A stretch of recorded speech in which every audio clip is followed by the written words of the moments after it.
berunjuk rasa menolak perusahaan tambang di Wawoni, Kabupaten Konawe, Kepulauan di Kendari, di halaman kantor Gubernur Sulawesi Tenggara ini berlangsung ricuh. Dan kericuhan dipicu saat puluhan mahasiswa menerobos barisan barikade polisi Pabong Praja, namun dihalangi untuk masuk ke dalam kantor Gubernur Sulawesi Tenggara. Setibanya di portal masuk kantor Gubernur Sulawesi Tenggara, puluhan mahasiswa asal Wawoni, Kabupaten Konawe, Kepulauan, langsung menerobos barisan barikade polisi Pabong Praja. Akibatnya, saling dorong antar mahasiswa dan Satpol PP tidak dapat terhindarkan. Suasana kian memanas lantaran massa tidak ditemui oleh Kepala Dinas SDM Sulawesi Tenggara. Debat kusir yang tak berujung membuat kedua belah pihak saling maki.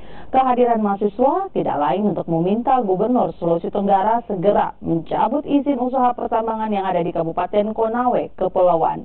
Hadirnya perusahaan tambang di Pulau Wawoni dianggap mengancam keberlangsungan mata pencarian warga di 7 kecamatan yang ada di Pulau Wawoni. Terima kasih.